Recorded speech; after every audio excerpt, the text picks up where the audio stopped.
Greetings, and Yona Pokivanok. Allow myself to introduce myself. I'm Ralph Hertelendy. I'm the winemaker and founder of Hertelendy Vineyards here in Napa Valley. I'm also the son of Paul and Martha Hertelendy. Paul is the son of Andor Hertelendy and Elizabeth Hitt. I decided to interview my dad and make a documentary about our family history because it occurred to me that I knew more about the Chakys and the Hitts than I did about my own Hertelendy family. And to me, that's a crying shame given the fact that my last name isn't Chalky or Hitt. To be honest, my dad didn't talk much about his life growing up, so I thought it would be nice to fill in those gaps by asking certain specific questions. Some of these topics range from not just from our ancestors, but also old world winemaking in our family history, the revolution of 1956, fleeing Europe during World War II and the encounter with the submarine, my dad's childhood upbringing, my dad's family relationships, his life advice, his encounter with Martin Luther King, presidents and other luminaries, his postgraduate life, and much more. And you'll notice that I filmed this in two parts. Part one was filmed on August 6, 2022, and part two was filmed on January 23rd, 2024. So instead of making two different movies, I decided to combine them together, and I created chapters down below in the comments section. So feel free to skip around this video as you like if certain topics don't particularly interest you. That being said, I directed and edited this film and will be adding images and information on both sides of the video to bring to life and showcase what's being discussed, because it's one thing for my dad to talk about his mom's Oldsmobile being transported from Europe to America during World War II, but it's a completely different thing to actually see the raw footage of the Oldsmobile being hoisted into the SS Washington liner, which is footage that I discovered. So I think it's cool to juxtapose them side by side as my dad's talking about it. And one last thing, I fact-checked the information, and I also made some milestone discoveries after filming was completed. So whenever that happens here, I'll either provide the accurate information on the sides, or I'll just cut the video to give you an update so that those watching, hopefully Leo, Liza, Eliza, Logan, Kelly, and Tara, along with all other future Hertelendy generations decades from now, will be able to know the facts as they go down in the annals of our family history. Although this video is mainly a spotlight on my dad to preserve his legacy and his stories, I think I'd be doing a disservice if I didn't display the newly revealed information, which is remarkable. It's absolutely incredible.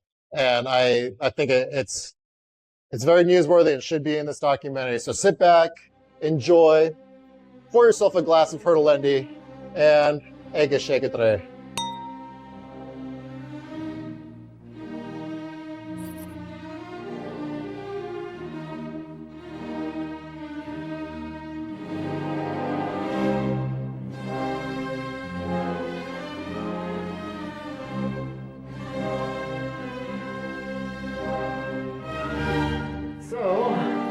Happy birthday. You just turned 90. Thank you. That's a great achievement. I hope to be able to reach that milestone when I'm older, but you have such a rich history that you lived. I think this is a grand opportunity to share some of it. Yeah, what can you tell us about Gábor and the Hertelendy history of winemaking that you remember? Gábor was one of the six siblings from the Hertelendy family. He was the one that was really very much a country boy. He greatly preferred the environment of being out in the countryside, whereas most of the others that I knew well were city people. So he was born shortly before 1900, and he was maybe the second oldest son, I'm not sure of that. But he bought a property, or leased a property, which is right on the big lake in Hungary called Balacsony, and it's on the north slope. And even better, it was halfway up a extinct volcano. And the extinct volcano had a lot of basalt rock, which apparently enhanced the flavor of the white wines coming out of the property. So he bought this property and included a villa which was maybe 150 years old, and it had belonged to a famous Hungarian poet named Kisfaludy. And Gábor was there with his English-born wife, Claire, and his daughter, Julia. So he worked his vineyards there regularly. He did the harvest. He did a lot of the manual labor, probably hired 1 or 2 people for harvest to help out. And it was exclusively white wine. The 2 kinds of white wine that I recall that he made, one was called circus, and the other one was called cake, cake meaning blue. Both of these were white wines. And these are pretty well-known wines in Hungary. Never made any reds. So the only problem with basalt rock, and the roadways were all done in stones and basalt, is that they're very hard in your shoes. So he was having to buy new shoes all the time, trudging up and down the mountain. But anyway, he made this product for years. He probably started in the 1920s, and I knew him almost 50 years later. I think the first time I went was 1965. And at that time, it was just him and his wife living there, and their dog, Kormos, which meant sooty in Hungarian. And the dog was black as pitch, had very long hair. You couldn't tell which was the front and which was the back because the hair came over his eyes. But it's a very typical Hungarian country dog. Maybe even a sheep herding dog, I'm not sure. So they had a nice situation there until the communists take over in 1948 or thereabouts, at which point the government expropriated the villa in which they'd been living, and they went to the caretaker's cottage, which was quite damp, and I'm surprised that they never caught pneumonia. But they survived there. There's a stream running directly underneath it, and a lot of running water, of course. And so they were, it was very close to the property. And I can tell you my high point of all the times I spent there with Gábor. We called him Gábor Bácsi, which means basically Uncle Gábor. And we were visiting, and he would go down into the cellar of the villa. And the cellar would open up these doors where if you stuck your head halfway out, you looked over this incredible lake below you and sailboats out in the lake and a beautiful panorama because it was on a fairly steep slope. So we were down there sipping wine straight out of the barrel. He got a siphon and he would take out some wine from the barrel and fill our glasses, and then we might have 2 or 3 glasses. But the aroma of the wines was very strong down there in the cellar, and it was a unique experience. These wines at that time, I'm not sure were even exported. Certainly in the communist era, there was very little trade going back and forth. Now, the circuit bar of the Keknyelő is still in production today. Those vineyards are still going strong. And I guess you could say it was for him a wonderful place to live. His English-born wife was very happy with that environment. Both of them were bilingual, so I could speak, trilingual, I guess. I could speak German, Hungarian, and English with them. My Hungarian was a bit weaker. But the wine production there was very satisfying. And I don't know if it got enough sunshine to be really, well-rounded, somewhat sweet wine. It was always on a tart side, but that seems to be the preference in America today. People go after Chardonnay, which is, I find, on the tart side. In Germany, it goes in the opposite direction. People like things a little sweet. So that's the main story with Gábor. He was there until tried to escape once. He and his wife went by bicycle to the Hungarian-Austrian border and wanted to escape. This was by around sunset. But they did not succeed. They heard a lot of guards' dogs barking, and it sounded pretty vicious, so they turned around and came back home again. So they stayed there until about early 1970s, or thereabouts, and then about the mid-1970s, they went to basically another house, which they had as a retirement home for his last 5 years or so. And Claire, being English, she could travel to England whenever she wanted to. There was no impediment for that. Gábor stayed in the country because he did not have that dual citizenship. So wasn't his wine combined with everyone else's wine in the Yes, he went into a cooperative, so nothing was sold under his own name. Uh-huh. And it was probably sold as Balachoin Vineyards or something similar. Balachoin being the name of the village. Did the Kisfaludy originally plant those vineyards? Well, I suspect that the vineyards were going at that time already. He was a 19th century poet, and he was there with his girlfriend. I think they eventually moved in together and they got married. And it was a good story up till then.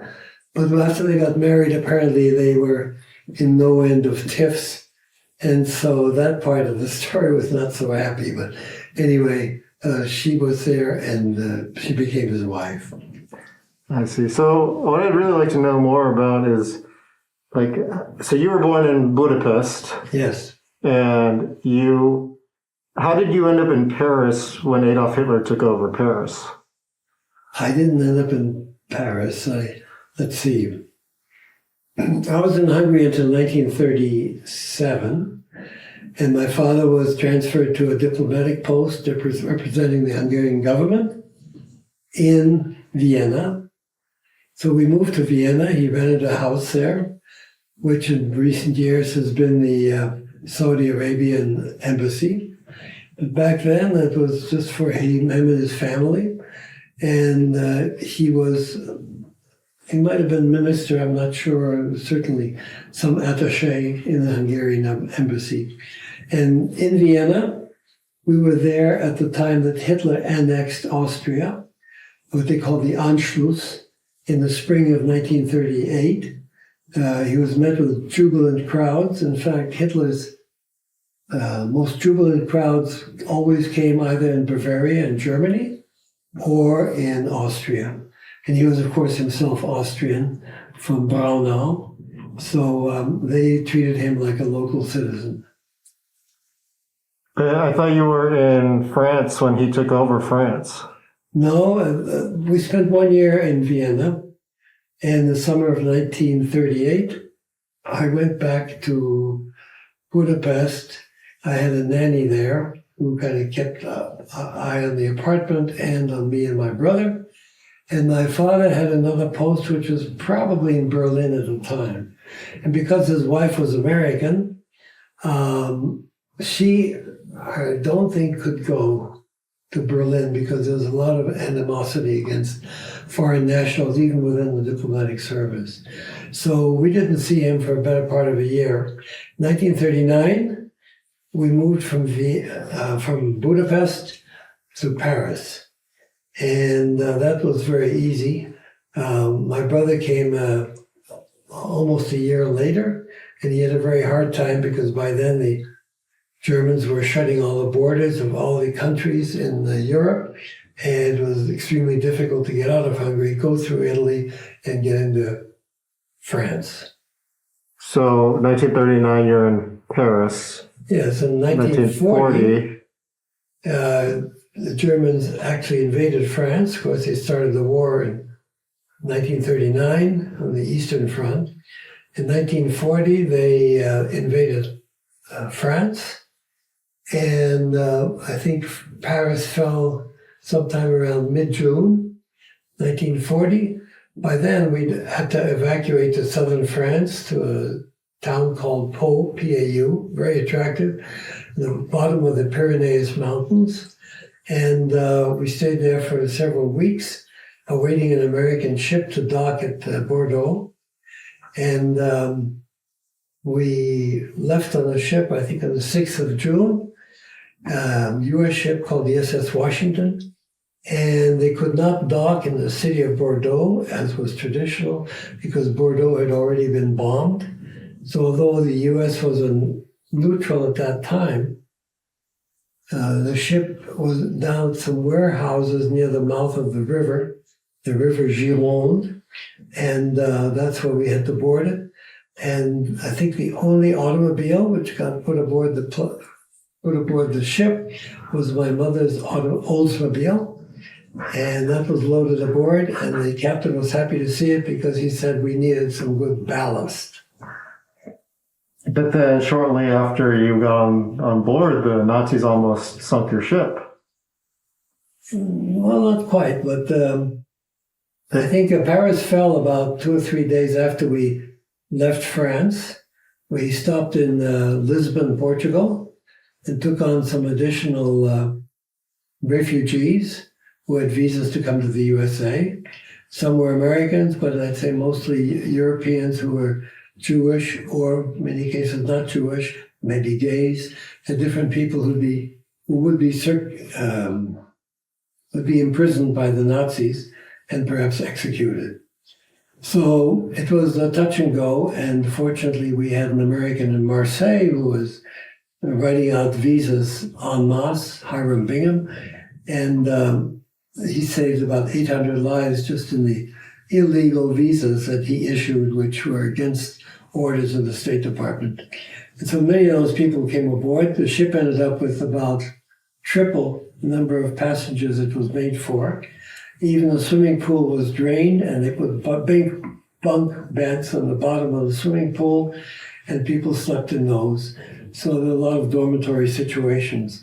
And it was very tough, but this was the last American ship to leave continental Europe at the early part of the war. And the U.S. was still neutral. When the ship stopped at sea by a German submarine, because it was a neutral country, because they had enormous American flags painted on both sides of the ship, the captain, using a blinker, was able to communicate with the sub-captain and convince him that it was not a good idea to sink a neutral ship at that point because it might bring the U.S. into the war prematurely. And I was in pajamas and bathrobe, and here we're in the lifeboats swaying over the side of the ship. We didn't actually go in the water. We were swaying over the side. And that was not the perfect attire for going out to sea in a rowboat. So then we went on and stopped in Galway, Ireland. And these were rather long trajectories, but we got to Galway, which was not a real seaport. They had to take a launch ashore to bring people out with their luggage.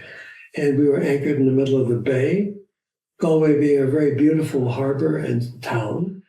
And from there we pushed off across the Atlantic and got to New York, to great sighs of relief by everybody, and saw the Statue of Liberty. Wow, that's a great story. So, did you leave Hungary for your dad's work then originally, or did you leave because of the Nazis?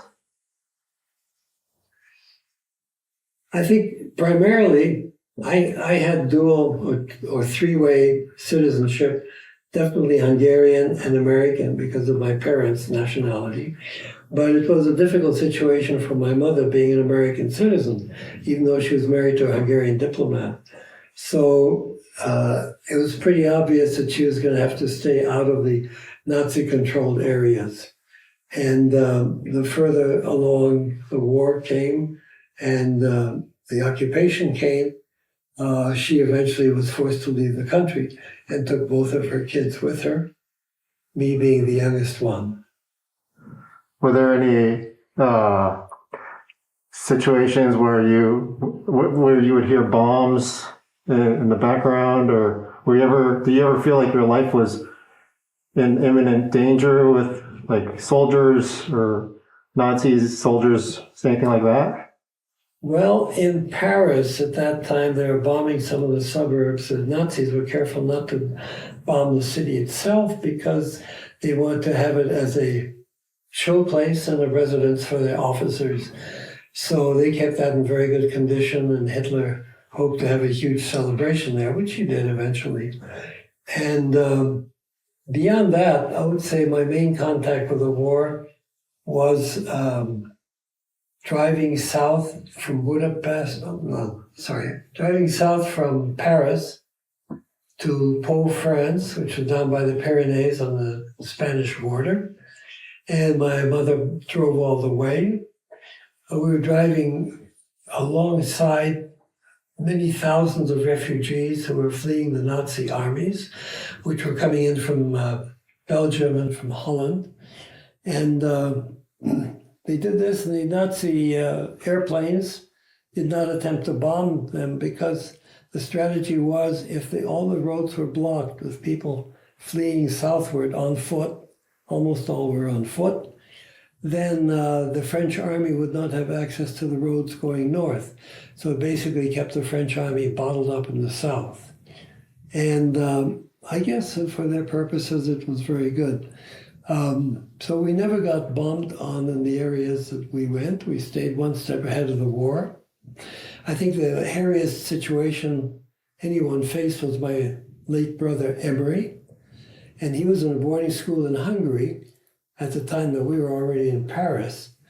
And a secret message that was sent by my father, a coded message sent to my relatives in Hungary, saying essentially, evacuate my brother now because they're about to close all the borders in Europe. So they took him down to the railroad station. He, at the age of, maybe 12, he hopped on the train, international train, from Budapest, going through part of Yugoslavia, through Italy, entering Italy, and from Italy got into southern France, and from there to Paris. But on the route in France, the train went by a siding, and the train went by at a funereal pace, quite deliberately, because on the siding next to our train, there was another train which had been bombed out, and everything was in chars, in total disarray, and in a bad state of destruction. And I think the French were very anxious to bring home to everybody the fact that France itself was under attack. It was a very difficult time, and they were going to have to tighten their belts. So he got through okay, met us in Paris, and then came down to Pau with the rest of the family and boarded the ship with the rest of us. There were the three of us, plus a spaniel dog, the family dog, which came with us as well. Wow, I never knew that. Yeah, you never shared that story with me before. That's pretty intense. I think it was most difficult for my brother because he was already going through all this terrain in a very advanced stage of Nazi control, where all these various countries were about to close their borders. And once that happened, of course, you could not get from Hungary to Yugoslavia, nor to Italy, nor to France. And he traveled alone? He traveled one part of it with a man he knew from Budapest who was going to Italy. He did the first leg of it with this man together. The man had business in Italy. I think he was a Knight of Malta that was having a meeting and honor society. And then from there, he had to go on his own, Italy into southern France, and then changing trains and going to Paris. Wow. You know, for a kid at the age of 12 by himself, he also had, I think was just getting over a case of measles. And so they had to, he's very pale, they had to put some white powder on his face and give him some color with cosmetics because they didn't want him looking sickly, which might prevent his being able to get on the train at all. So he was getting over a case of that and had these red pimples on him and all that. So in many different aspects, it was a very difficult traverse. Did you used to get stopped a lot at checkpoints to show your papers and that kind of stuff like that? The typical World War II, like you must show your papers if you want to get past this point. Do you remember that? Not that I can recall. I do know in France we were caught in a couple of air raids. We were walking on the streets around the Triumphal Arch, the Arc de Triomphe, one day, and the air raid sirens went off, at which point everybody was ordered by the police to go into the subways station, which we did. And then the alert came that letting people return to their normal work or station or walks, and we came out again. I think that was about the closest I came to any real, what you might call, effects of war. Mm-hmm. But had my father not been a diplomat, we never would have gotten out. We'd still be in Budapest today. So then you got on that boat, your dad stayed behind, and he stayed in Paris another year, or? And he came down to the dock in Bordeaux to see us off, and everybody thought it was maybe a month or two that would be separated. And it was very low-key, no teary goodbyes or anything like that. And because, don't forget, we'd taken ships to America every couple of years. My mother was required to do that just to maintain her citizenship. So we had done that before, and it just seemed like a very routine thing. And after everything was stabilized and peace was restored, we'd come back again. And nobody knew that it would be 5 years before the war would end in Europe. And my father eventually left the diplomatic service and retired in Paris, where he had many friends, and he had his home.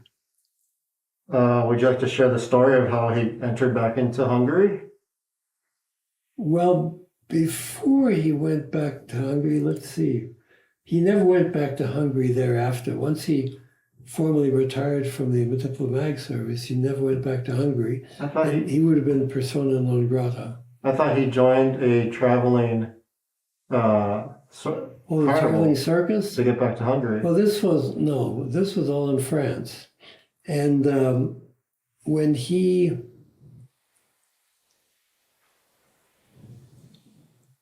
let me see. Oh, okay. In 1944, he was appointed by the Hungarian government as minister to Bucharest, Romania. And so he went from Paris back to Bucharest. And, at that time, the minister was a top foreign official. So he was stationed there. And after 6 months, it became pretty obvious that the Soviet army was going to march in. He would be seen as persona non grata because he was from an undesirable family with a long history of property ownership and so forth. So he realized he'd be shot, and then he left his post. He deserted his post, basically. And if you do that in wartime, of course, then you stand to be shot by your own side. Had the Germans caught him escaping, they would have shot him. So he was in a peculiar position of being a potential victim of either the Soviet army or the German army that were battling each other. So some way he managed to escape Romania, probably got safely to Yugoslavia, traveling various trains, maybe even to Italy, same way. He ended up in southern France. This was all in about the time that the Russians were marching into Bucharest, Romania. So he got to southern France, which was under Nazi control, and he joined a small traveling circus down there. And the traveling circus said, well, what do you know how to do? And he said, well, I can do a few comedy routines and I can do some juggling. And they said, well, you have a foreign accent. Wouldn't that raise suspicion? And he said, well, I could also be a mime. And so he got up this disguise as a mime. He appeared in shows in whiteface. He practiced day and night his juggling technique, and so he could juggle, say, 3 or 4 balls simultaneously. And whatever sleight of hand that jugglers do and mimes do in those cases, and maybe a little bit like, one of the famous French mimes. And in France, it's a big tradition. So he joined a circus, and he said the hairiest period at that time was when they did shows exclusively for Nazi officers. When the officers had day off or night off, they would go to the circus. And there was a French circus in occupied France, so the Nazi officers went to it. And then the whole personnel of the circus were invited to join the Nazi officers for dinner afterward. And so he went. But he knew that even though he spoke German quite well, he had a non-German accent. So he remained in his disguise as a mime the whole time. If anybody asked him a question, he went like this, like that, and that was the extent of it. We went to the dinner, and everything went rosily. The rest of the circus was apparently French nationals, and that was something that the Germans tolerated in southern France at that time, and it was seen as a kind of a free portion of France. It wasn't really free at all, but it was a puppet government, and so they controlled everything. He did that for a couple of years, and then he came to the U.S.? Oh, I don't think it was a matter of months, but it solidified his escape. And then I think after the Nazis took control of all of France, where they eliminated this so-called free portion of France, then he went back to Paris and flashed his diplomatic credentials and stayed in France during the war. And being a diplomat, he had a rubber stamp, and he stamped his papers to update them every year or two to show that he was legitimately a representative of Hungary. But of course, starting about the time of the Russian invasion of Bucharest, he had deserted his post, and so he had no legitimacy there.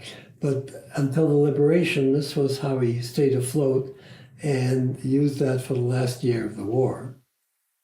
Wow. So when you made it to the U.S., what are your memories around wine with our family? Do you remember like dinner parties with wine flowing and family uniting? Well, we certainly drank the white wines at dinner every night when we were in Balaton.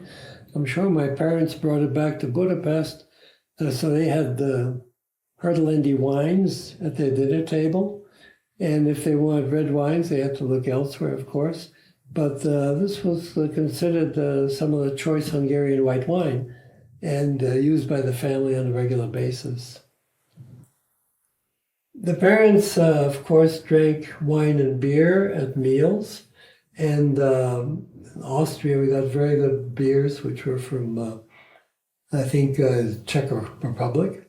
And in Budapest, they drank a lot of the white wines, some of which were from my uncle's place on Balaton.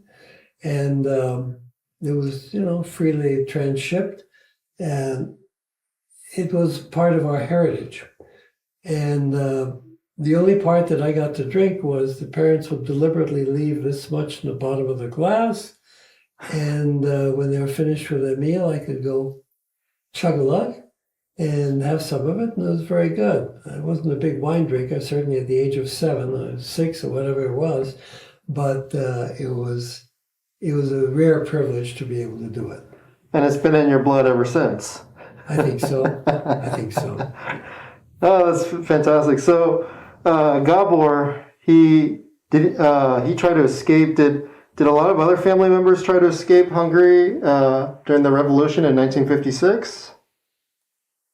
It might have been during the 56 revolution when he tried to escape. No, that's unlikely. He must have escaped another time when everything was under control, because there were border guards, Hungarian border guards, that were very thick on the Viennese border. And of course, there was a mine strip between the two countries, so you could get blown up. And During the 56 revolution, I know people hid in haystacks near the border by day, and at night they'd sneak out and continue across. But the rest of the time, you did not have this privilege, and the guards had these German Shepherd dogs, so it was very hazardous. Yeah. Did you ever hear other stories of winemaking in your family, or was it just Gábor that you knew about? I don't think there were any other winemakers in our family, but, it was, to me, the highlight was not drinking wine. To me, the highlight was to be in his cellar in Badajoz, in this village, being surrounded by these casks of white wine. The aroma was enough to intoxicate you, and we'd be down there sipping, and he'd be just using a siphon, drawing the wine out directly out of the barrel, and passing them along to our little cups. And between the taste and the aroma, it was a unique experience. Absolutely. Well, is there anything else you want to share in closing for the history, the family history that I'm documenting here that I might have forgotten to ask you? Family history, there are a lot of stories, but I think we were blessed by the fact that we had both an American mother and a Hungarian father who was a diplomat. Between the two of them, we were able to escape a lot of tight situations and scrapes, which otherwise would have been horrendous. So thank God for the good fortune, thank God for Mom, and thank God for Dad. Yeah. Do they ever hang out with famous people of the time in those diplomatic circles? Well, he must have. He didn't talk about it, but I know there are many formal occasions when he had to wear all of his medals that he'd accumulated over the years. He was a civilian, obviously, but he'd served in World War I, so he had, a naval uniform from way back, and we still have photographs of that.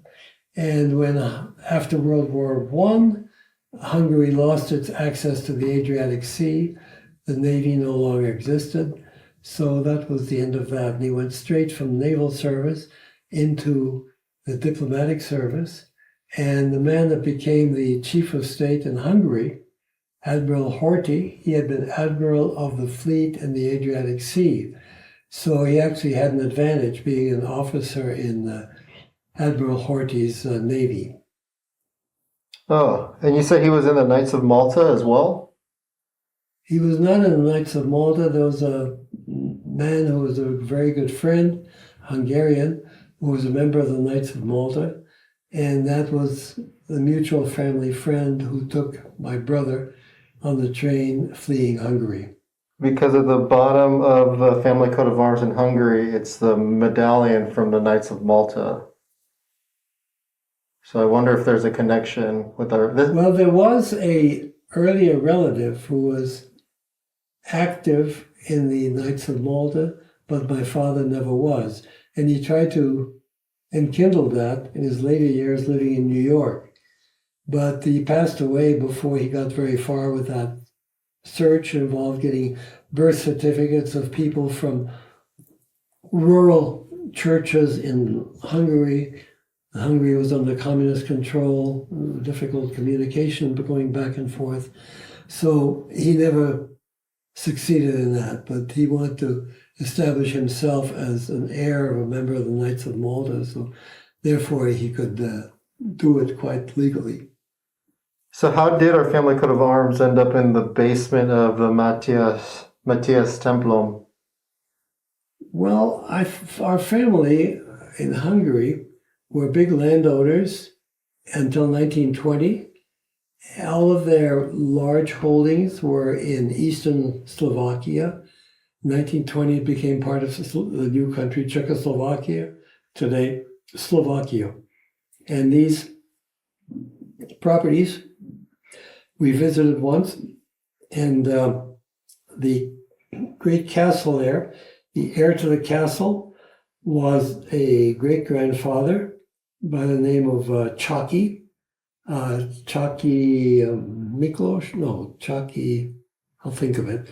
Anyway, this Csaky was probably the most prominent member of the family. He was in the cabinet in the Hungarian government around the end of the 19th century, and he was credited with various reforms, including giving the right of civil marriage, which previously had been illegal, and giving rights to Jews and other minorities in various ways. So he was a forward-looking man, and when he died, he was buried there in Slovakia, and a very important element in our family development. I see. So because of the Czakys, that's how we got our family coat of arms into the Mátyás Templom? I think it was all because of this Csaky, who was so prominent in the 1890s in the Hungarian government. Oh. And being minister of what they called cults, which some places they would call minister of religion, he was in a position to do reforms in various areas. And he was way ahead of his times. Even though he was an elder statesman at the time, he did very forward-looking changes. And he was way ahead of the Vatican in that regard. Well, Dad, I think I've got everything that I'm seeking for. I can definitely, there's a lot of rich history here. I want to just thank you for your time. And you've lived quite a hell of a life, and it's pretty remarkable. There should be a movie made. Well, there's a PS to all this, the dogs in the family. We had in Hungary and in various other posts, we had a Cocker Spaniel named Tinky. We had another dog, a mutt, big mutt called Chibi. And then Gábor himself had a dog named Korgos, who meant soot, matching his color. I think I touched on that earlier. And so these were, as a young boy, these were very important parts of the family. Okay. And of course, the traditions vary from country to country. For instance, here we give everybody gifts on December 24th and 25th. Over there, the tradition was always to give gifts on St. Nicholas Day, which is the 6th of December. You put your shoes out on a windowsill, and then the next morning, it would be full of all kinds of candy and other goodies. And then the 25th, 24th, Christmas Eve, actually, the Christmas tree would be lit with real candles, which were lit up. And it was a very beautiful occasion, but perhaps more religious than family interplay. December 6th to us kids was more important. Oh, that's a nice memory. All right, well, thank you, Dad. I think that wraps up this video. Thank you, Ralph. Yeah, this has been a real nice preservation of our family history. And is there anything else that you want to touch on? Maybe your Aunt Ina Neni or any of your other relatives from Hungary that might be interesting? Well, I could tell you some, a lot of the feistiness in the family that was so opposed to the regime that was in power after World War II. And I would say the best thing might be to save that for another day, because there are quite a few stories, and they made fun of the authorities and got away with it. And they were there in Budapest when the Germans threw out the Russian troops. I'm sorry, the Russians threw out the German troops. I got it backward. And that was a very bloody time, and mass destruction. But that's too long a story just in the limited time we have today. Yeah. Well, thank you very much. I got what I needed for my business, and I look forward to the next time when you can share these other stories. Thank you. All right.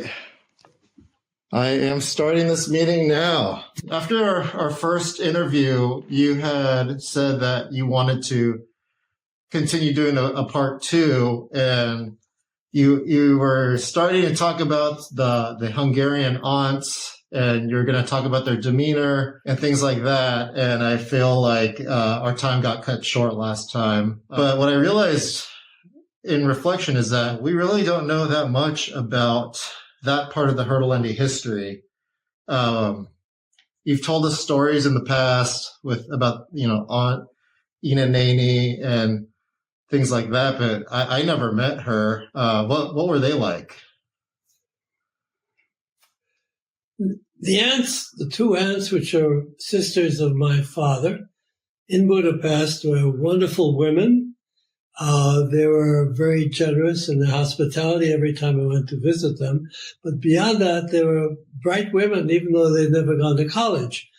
And they had suffered through first the Nazi years in Hungary, then the Soviet domination and communism, and the suppression of all the freedoms that come to mind. And so they were able to maintain a very, how shall I say, kind of an aggressive stance usually opposed to the people in power. And they were very good at it.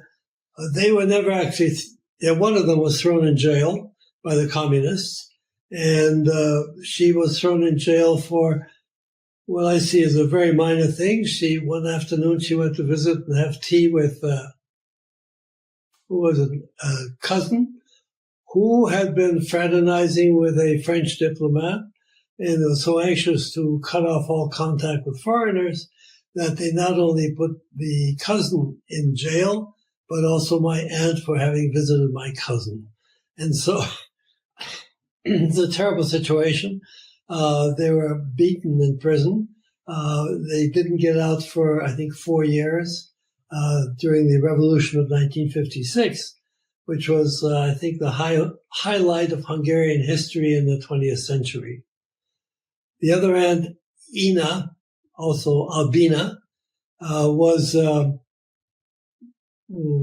less of a manager, businesswoman, more the intellect. And the two of them lived together, along with Ina's husband, László. So they hosted me every time I went to Budapest. And they were able to, let's say, criticize everything that's going on from a very provocative point of view. Which aunt was imprisoned? Aunt Lily. Lily is spelled like a flower. And she was a bright manager. In the summer, when they had leased property out in the countryside, they go there for summer vacations. Lily took charge of everything and managed the place and told the workers what to do and what not to do. She was a dynamite, and she wasn't more than maybe 5 foot 1 inch tall. Oh, a little woman. I remember growing up, I remember hearing stories about the aunts, but I didn't really hear any stories about László. Well, László died much younger than them. They both lived in the 1980s, and he died in the 70s. And his last name was Gulya. And he had worked for a bank in Budapest and never was able to go to the West except before World War II, where he did business trips. That's not Susana's parents, is it? Susana is from yet another sibling of my father. He had a László, who was his brother, László Hertelendy, not László Gulya. And László Hertelendy was the one who moved to South America and lived in Brazil. And his daughter was Susana, whom we knew. So, speaking of Susana, Glenn had informed me that Susana had a sister that we never knew about, also living in Rio, who ended up getting hit by a bus and dying. And that's not true. The two stories got confused. Her sister was Eleonora, and she was born in Hertelendy, and their father was László Hertelendy. And he was hit by a bus. Apparently, he drank a good bit. He got off the bus once and started to cross the intersection, and the bus hit him, something like that, and killed him. That's horrific. What was László Hertelendy like? Anyway, László Hertelendy, I'm not sure I ever met. If I met him, I was just a tiny kid. And after he moved to Brazil, I think to escape World War II, or maybe right after. And so I never met him. Nora I met briefly, and Susana I met numerous times, and she was around until maybe after the millennium. She's still around. Well, she's still around, but not all there. Yeah. So we used to communicate quite a bit. She spoke pretty good English, and that branch of the family. Yeah. So I think the question is, are there any other family members that we might not be aware of? Well, there was one who I think had passed away, named Julia in Hungarian, and she emigrated from communist Hungary to go to England because her mother had been English and I think had dual citizenship. So she went to England, and she was a very mixed up woman. She had mental health problems, and I believe she died quite some time ago, but she would have been a first cousin to me. From the so who are Julia's parents? Well, this was the winemaker in Badajoz. Oh, Gábor. On the Balaton, yeah. Yes. Oh, okay. So I guess there's so many different branches of our family. You know, we have the Czakys and we have the Hitts, and then there's also the Hertelendys. One of the things that I think was significant was that from my father's siblings, there were 6 in all, 3 male and 3 female. And between those 6 people, they produced, I think, only 5 children. And my brother Emery, of course, and I in the U.S., and then 2 went to Brazil, 4, and then Julia was the 5th. So they were not very productive, and the couple of the aunts, in fact, none of the aunts had any children. Well, the irony is that a big reason why I'm making this video in the first place is for Leo, for my children to see, 15, 20 years later from now. And if they have any questions, this would hopefully bring light to some, answers that they may have for their questions. So did you ever go into the Czakys, the earlier Czakys? Because that was I think the really significant part of the family. That was my Hungarian grandmother's side. Well, I do have one question, and that is in 2008, when we went to Spišský hrad, we saw Hertelendy graffitied on the wall there, and you said that you think Andor, your father, lived there for a year or so of his life. No, he didn't live there at that point. In 1920, he came back for a visit, and he wrote that on the lintel, I guess, overhead with a place that's almost impossible to reach, and just simply wrote Hertelendy 1920. And that was when Hungary lost all those lands into Slovakia and what became Czechoslovakia. And so he did not go back there to live. He might have stayed, but as far as I know, he never reestablished his residence there, even though he was brought up there. He was brought up in Mindszent, the village? Well, yes, Mindszent, you're right. Oh, I didn't know that. So it has a different name today. And there are a lot of towns named Mindszent, but this is the one in eastern Slovakia. So he spent like a large part of his childhood there, and then moved to Budapest? Yeah, he spent his childhood there, then went to the Naval Academy, the Hungarian Naval Academy in Pola on the Adriatic Sea. At that time, Hungary had this access to Austro-Hungary had this access to the Adriatic Sea. And that's where he went through the Naval Academy and then became executive officer on a submarine during World War One. Ah. Is that part of the reason why you joined the Coast Guard, because you wanted to follow in your dad's footsteps almost in a way? It might have been. As a civil engineer, I know that they were looking for civil engineers to do not military works necessarily, but do nautical charts, updating maps for ships to use. And so I was on a vessel which specialized in that, and that's going off in a totally different direction. But maybe there was some tie-in between the two. My father was in the Navy until the end of World War One, and then 1920, all access to the Adriatic Sea was cut off for both the Austrians and the Hungarians, became part of Croatia, and it ended that era.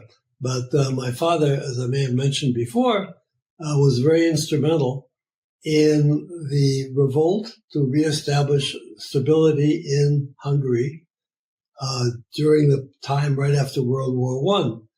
And that was a time when a wild-eyed communist took over and basically controlled Budapest, but basically it was like raging mobs rather than a military operation. So it was a situation that was very chaotic, and the public was very intimidated. So then the head of the Hungarian Navy, Nicholas Horthy, got all of his naval people in the Adriatic Sea port and marched them back to Budapest, en route recruiting many, many more Hungarian sympathizers. And they had essentially a very vociferous army to counter this nihilists who were running wild in Budapest. And so they reestablished a stable government. Nicholas Horthy became the head of government, called himself a regent. There was no more kings after that. And he was a top man in Hungary, the chief of state, until about 1939, into the 40s, until World War II. So my father was rewarded for his participating in this basically counter-revolution by Nicholas Horthy appointing him to the first Hungarian legation in Washington, D.C. Hungary had never had an independent representation there. And so he moved to Washington somewhere around 1922. And that's where he met your mom. Yeah, and served there through the 1920s. Wow. Was Andor close to the Chakys?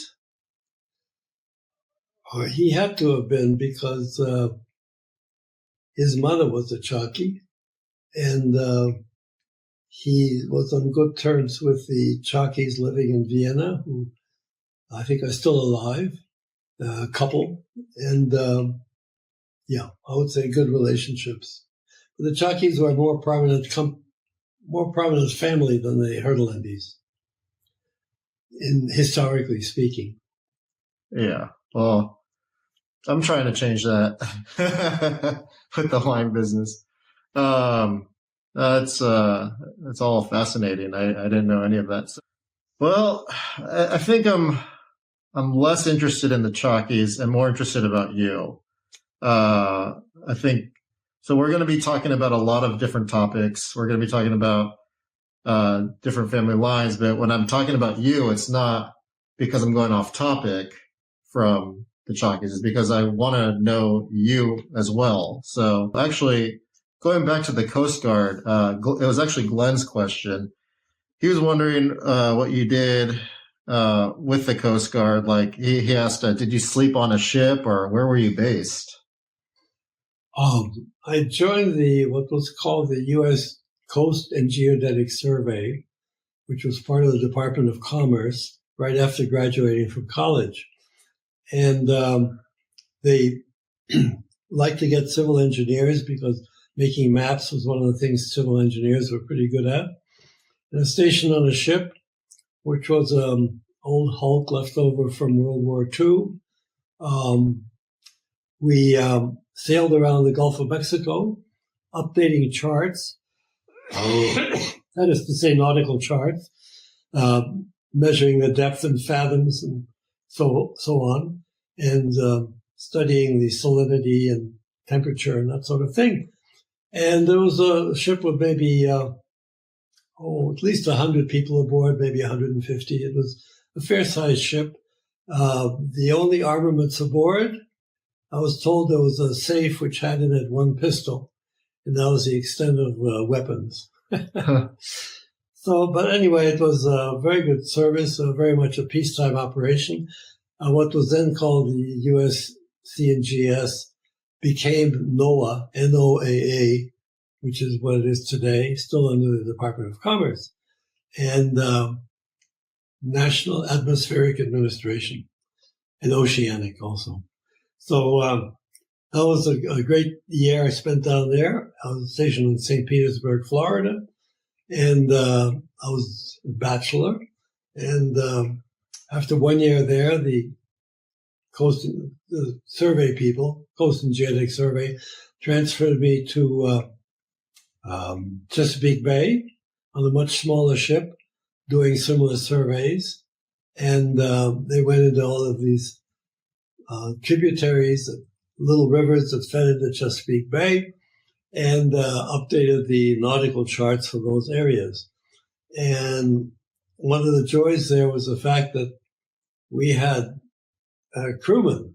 After we got through a regular working day, we were able to go out with a skiff with a motor and be towed around aquaplaning and live it up a little bit. The waters were quite very comfortable. So it worked out very well. We had a little bit of, what shall we say, entertainment after work every day. Like water skiing or just going fast on a boat? I think it was all aquaplaning back in the little skiff. And most of it is almost all entirely on the Rappahannock River, which is on the western shore, not too far from Yorktown, where George Washington defeated the British for the final time. And then did you write your book, the German translation book, before or after all of this? What book was that? When I Googled you, you published a book in German, a mathematical book. No, actually, that was a little different. I guess as a sideline, Prentice Hall Publishers in New York had me translating a text written in German, mathematical engineering and mechanics related text, from the German into English. And this took up probably 6 months, something like that. And we completed that project, and I still have some copies of the English translation upstairs. Yeah, I found it online. So was that before or after the Coast Guard job? It was before, huh? Although it came after, definitely came after. Ah. I got out of that service about the beginning of 1956. So I was in it for 3 years. No, a little over, 3 years. And then in 56, I helped my brother build his house outside Washington, D.C. We collaborated on that. Nice. So you spent quite some time out on the East Coast, and then UC Berkeley, you went to the West Coast for your PhD, for your master's degree, essentially, at that point. I went to Stanford for the master's degree, and I finished that in 1957. And then I went spent a year abroad. I signed up at the Technical University in Munich, Germany. And my German was very good at that time. So it worked out well. I didn't get a degree from them as such, but I figured it was a valuable postgraduate experience. And later on, when I went for the PhD in Berkeley, my knowledge of German was so instrumental, they didn't even have me take the usual test that everybody else is subjected to. So it worked out very well all around. And then don't forget, my father moved to America in about 1951, and we had been separated for over a decade. And he had lived in Paris. He came over. He stayed over there his last 10 years or so. And he lived in New York City. And I used to go visit him all the time. And we always spoke German together. I probably should have spoken Hungarian, but I'd forgotten enough Hungarian that I couldn't do it. But he was a polyglot. He spoke about 7 languages by his count, including Esperanto. And so... What's Esperanto? It's a language which was... people attempted to make the international language back around the early part of the 20th century. And it included elements from various European languages, but never caught on to a great degree. And after about 1940, you never heard about it anymore. Yeah, I believe you spoke more than 7 languages because of all the Slovak languages. You have like Croatian and Czech. Well, I could delineate certainly Hungarian, German, cover Austria as well, French, Italian, that's 4.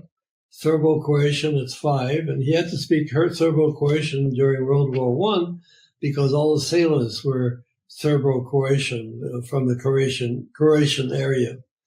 And so that was essential. And then I think he knew some Polish and Esperanto, something like that. Interesting. What do you remember the last time you saw him before he passed away? I saw him maybe 3 days before he died in New York. I had to vanish from my graduate studies at Berkeley and go back east to see him in the hospital. And he had been a heavy smoker, like so many people of that generation. And he got lung cancer. And he was only 67 when he died. But, a very inspiring man. And he achieved a lot of things that the rest of us, I don't think, were able to do, including a lot of sport flying, which you probably heard about. Well, yeah, that's how he clicked with your mom because they used to fly together, correct? Yeah, and she became apparently the first female, one of the first female pilots in Hungary. And so she would go off on these flights with him, either in another plane or all by herself or something like that. And they would have these rallies where they'd fly to maybe someplace, a couple 100 miles away and then land there and get together with other people in the rally and then take off again. So it was a very adventurous time. And they didn't give that up until when he had his near-fatal air crash. Was that in the Dolomites that you speak of? Yes. Would you like to share that story? That's a great one. He was doing one of these sport flights, if you will, and flying in the mountains, northeastern Italy. And he was kind of lost. At that time, they had almost no instruments aboard the plane. So you couldn't do any flying in blind situations, instrumental flying. So you had to be able to see the ground and see where you're going. Well, he couldn't tell where he was. And he did find a railroad line down underneath.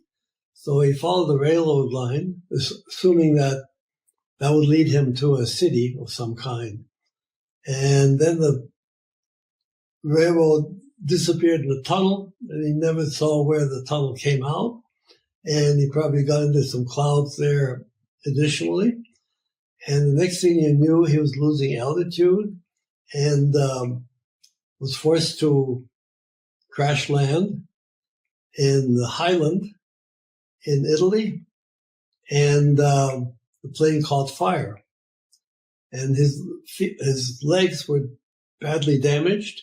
So he had to drag himself out of the airplane to maybe 5 meters away. And then he watched the plane was burnt to a cinder because the fire totally consumed the single-engine plane he'd been in. And he was there not knowing what to do because he needed a hospital. There's nobody around. It was farmland. And I guess the same afternoon, he saw a group of people all dressed in black with black top hats like Abraham Lincoln coming by, walking on a dirt road nearby. And he flagged them down, fortunately knew Italian, and talked to them. It turned out that they were not the messengers of death. They were people going to an adjacent village to celebrate somebody else's funeral. So they got some real help. They got a wagon and probably a wagon and horse-drawn wagon and took them into town and then got them to a hospital. I'd like to clarify a little detail here because my whole life I learned that this accident happened in the Dolomites. And in this interview, my dad said it happened in the northeastern part of Italy, when in fact that's not true. After reading Andor's journals, he was picking up his airplane in Venice and he was flying back down to Rome. And he was flying along the eastern coastline of Italy, along the Adriatic Sea. And when he got to a little town called Jesse, also known as Lecce, that's when he started cutting inland. And after he passed Fabriano, this is where his troubles began. News reports said that his accident happened just outside this little town called Fossato di Vico. And you can see this is the exact railroad line that he was following at the time of his accident. And as we zoom in here, you can see the railroad line goes into these tunnels in the mountainside. So it was really foggy. He was flying at low altitude to keep an eye on the railroad lines. He even said in his journal that he regrets not flying 100 meters higher because he could have, but it was foggy. So when the railroad line went into the tunnel, he didn't have enough altitude to climb. And as you can see in this 3D model animation, he was trapped within this valley, and he was incredibly lucky to have survived this accident. And basically, to make a long story short, they had to remove a bone in his foot, which gave him a lifelong limp. That meant he couldn't continue to do the tennis tournaments that he'd been very successful in, and no skiing after that. But he walked around, and let's see, it was about another 30 years. Yeah, it was around another 30 years. So he was able to survive despite the fact that he was a bit lame. So this happened just after you were born then, huh? I think it happened before I was born. I can look up the exact dates, but I think if he had perished in that air crash, I would never have occurred. My brother, yes, because my brother was already born, but not me. And I would have never, and Leo, and that's... Well, I had about 3 such escapades. You talked about the surveying ship in the Gulf of Mexico. We got in the middle of a terrible hurricane, and all the senior officers were convinced that the ship was going to capsize because it was top heavy. It added so much radar equipment and similar items in the high part of the ship that instead of the ship being very stable and rolling back and forth, it could very easily flip completely over. And the waves in that hurricane where we were in the middle of the Gulf were 30 feet from bottom to top. And every time you went down into a trough, then you had to go uphill in the next wave and hope that the ship would not turn 90 degrees, in which case it was gone because the waves would have just flipped it over. Fortunately, they kept it going. So that was another escapade. And the third one was a plane that I was on in Switzerland years later, about 1963. And it was a commercial flight from Zurich to Geneva, I believe. And it was Swiss Air, specifically a plane called Schaffhausen, because it was written on the front of the plane. And my flight went very well. But 24 hours later, on exactly the same trajectory, that same plane crashed with losing all the passengers and crew aboard. Wow. So had I done it 24 hours later, I wouldn't be. So the three close shaves like that I looked out at. And, all I can say is I feel very fortunate. And then, of course, the fatal heart attack later on. Glenn was wondering where your mom and dad are buried today, if we wanted to visit there. Okay, my mother is buried in Rock Creek Cemetery in Washington, D.C., and there's a whole lot of her family that's buried there, including the Hitts. And my father was buried in Long Island, maybe in New York City, just outside it, but in Long Island. And I was never able to find his grave. I went back several months later to try to find it. I couldn't find it. Oh, wow. So you have no idea. That's something I can look into. Because we're curious about this. All right. I'd like to add a little detail here once again. At the time of filming, nobody knew where Andor was buried. The only person who knew was Emery, and he didn't know the name of the cemetery. The only lead that we had was through a cryptic message that he gave to Glenn, which was, quote, LaGuardia to Manhattan bus route on the left-hand side, big cemetery about a third of the way there, Catholic cemetery near Long Island. So I ended up calling the most obvious cemeteries that fit that description, and everyone said no. I ended up calling 52 cemeteries in Brooklyn, Queens, Manhattan, and the Nassau, Suffolk counties of Long Island to no avail. However, I did meet a very kind-hearted Good Samaritan who helps families on the side, and she got me in touch with a very private funeral home named Frank E. Campbell. She said it was a long shot. I reached out to them, and they confirmed that Andor was indeed buried in Calvary Cemetery, which was the second cemetery that I called, and they confirmed that he was buried there, and he was buried alone there, and they knew the plot that he was in, but there was no plaque there. So we are working on getting him a plaque now. But if you are ever curious and you want to pay your respects and you're in the New York area, just know that he is buried at Calvary, section 60, plot 20, grave 5, as you can see here in this map.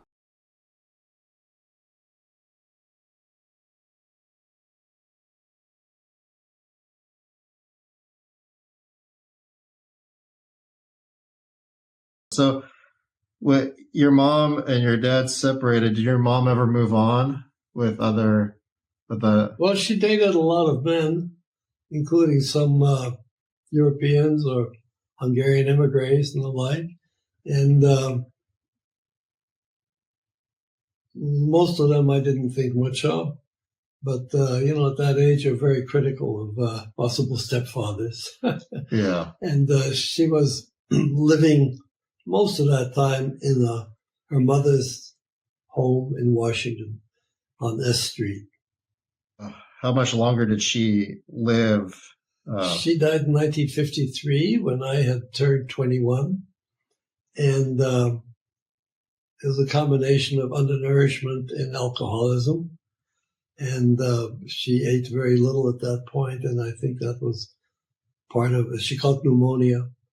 And I think the official cause of death was pneumonia. Oh, geez. She was in a very weakened state. Did you spend much time with her? Yeah, I lived in the same little apartment with her in Washington.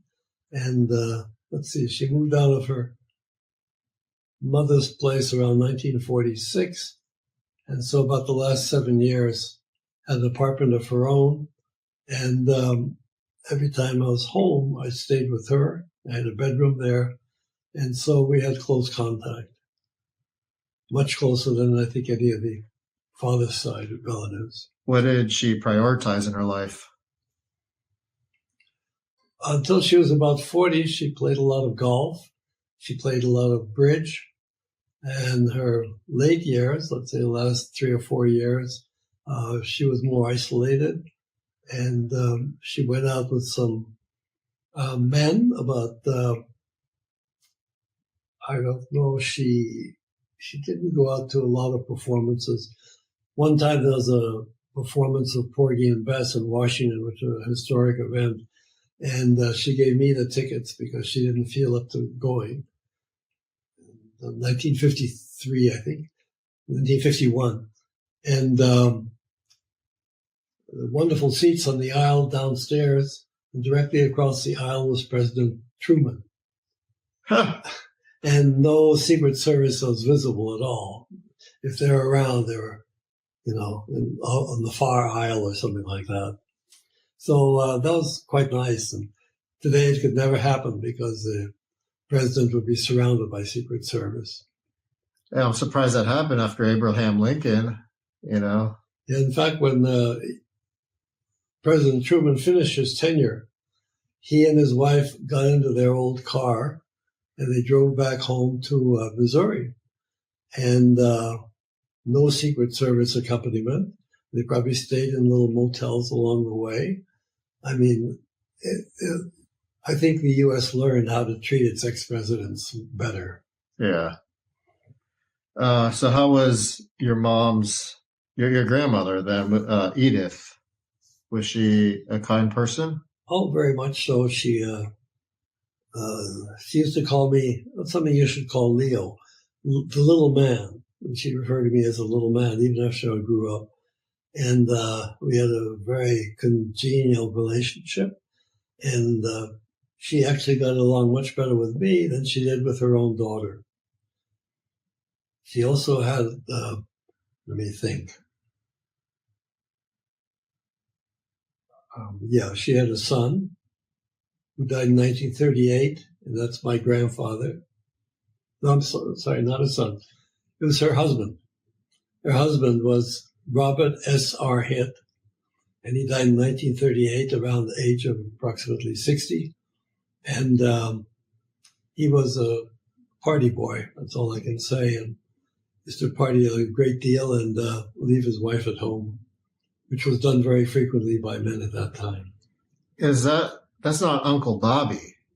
No, Uncle Bobby was their child. They had two kids. One was my mother, and the other one was Uncle Bobby.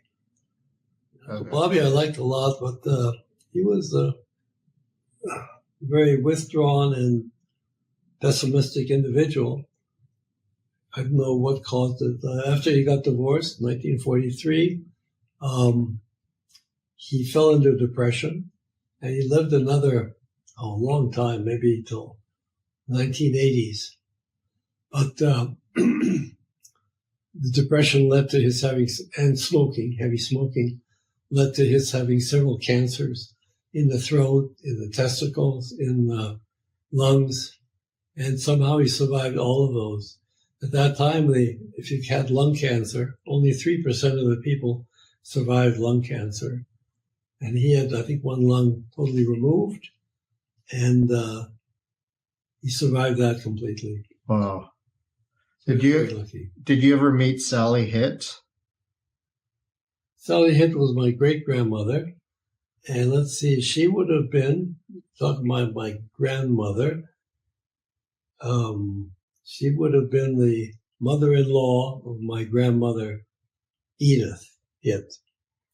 And Sally Hitt was a wonderful, bright individual who lived to the age of 105 and a half, died, I think, in 1951. And we used to go over and have lunch with her frequently. She had people, a lot of employees. And my mother and I would go over there for a Sunday lunch. And she had a lot of reminiscences. She had, I think, traveled once around the world. A lot of knickknacks she picked up in India and China. And she was also famous, or maybe notorious, in Washington circles because she once told off President Teddy Roosevelt. And that's a whole other story. Oh, I'd love to hear that. All right. It was the following.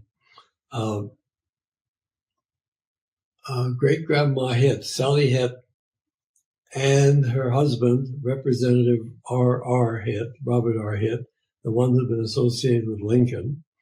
They were in Washington, D.C., and around the early 1900s, they had a luncheon in which Teddy Roosevelt was invited. And there were maybe, I don't know how many, maybe 10, 12 people invited for this luncheon. And Teddy Roosevelt arrived quite late. And he had a prodigious appetite. And the luncheon went on as scheduled, even though Teddy was not there. She said, "Go ahead and serve the people. I'm not going to have a wait all the time because he's president of the United States." So they had the lunch, and Teddy Roosevelt turned up late and gave his apologies and sat down. And he found that a couple of courses had already been served in his absence. So he asked Sally Hitt, "What if you could have them bring me the other courses which I missed because I wasn't here?"